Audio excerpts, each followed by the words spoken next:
Women now make up an estimated 84% of all solo travelers worldwide. This surge has forced a recalibration of the global tourism market, placing the specific needs of women at the center of destination planning. Traditional safety indexes frequently overlook these needs. A low national crime rate looks good, but it provides no data on the daily realities of street harassment or gender-based legal protections. This chart compares standard safety metrics against the Women, Peace, and Security Index. A top-tier global peace index rank often plummets when measured on women's inclusion and security. Standard metrics often miss the localized factors that matter most, such as the prevalence of unwanted attention or the reliability of late-night transit infrastructure.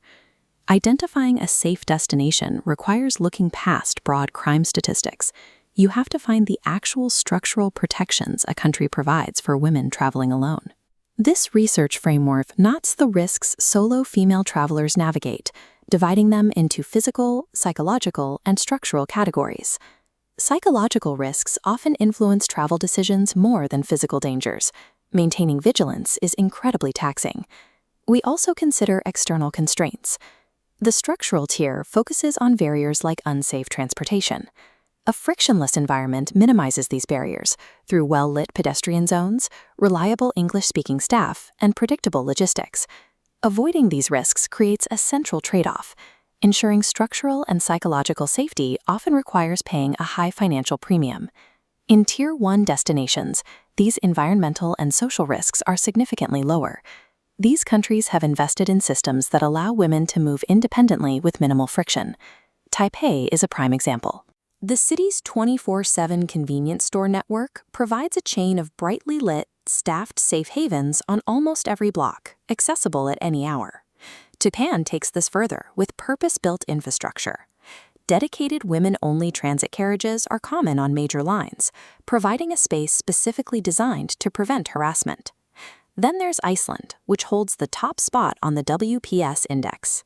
With almost no violent crime, the country has built a culture where women move freely per the capital at all hours. The cost for this high level of security is financial. A mid-range budget in Iceland typically starts between $150 and $250 a day. Tier 1 provides a high degree of predictable safety that removes the mental load of constant vigilance, but it demands a high financial commitment. Tier 2 represents the middle ground. These destinations offer strong legal frameworks and safety systems without the high-cost barrier of Tier 1. European hubs are effective choices here. They provide a dense network of hostels and guest houses that allows solo women to avoid the steep solo supplement fees common in luxury hotels. Ireland is frequently cited for its welcoming social environment. Solo travelers here report a culture where dining and exploring alone are normalized, which reduces the psychological weight of isolation. The trade-off in Tier 2 is the need for standard urban awareness. You are protected by the law and the infrastructure, but you still need to avoid unlit areas and stay mindful of your surroundings. This tier is the sweet spot for travelers who want robust structural protections while staying within a moderate budget. Tier 3 includes developing tourist hubs that offer high experiential value. These are the most budget-friendly options, provided you can manage the logistics yourself. Destinations in Southeast Asia, like Vietnam, allow for long-term travel on under $80 a day. You can access world-class sites without a significant financial barrier. In Latin America, Costa Rica has built large, established solo female traveler communities. These hubs provide an organic support network where travelers can connect and share local safety tips. Tier 3 requires more mental effort. You have to rely on active planning, such as using verified ride-hailing apps rather than walking alone at night, to bridge gaps in the public infrastructure. In this tier, you trade financial savings for an increase in logistical planning and daily mental vigilance. This quadrant chart visualizes trade-offs. The horizontal axis tracks budget. The vertical tracks required vigilance. Japan, Taipei, and Iceland sit in the high-budget, low-vigilance sector. Portugal, Spain, and Ireland balance moderate costs. Vietnam and Costa Rica sit where high vigilance is mandatory. Using this matrix replaces general anxiety with a specific decision-making process. It helps you identify exactly what you are treating for your safety. There is no single best country. The right choice is simply the one that matches your current budget and your comfort level.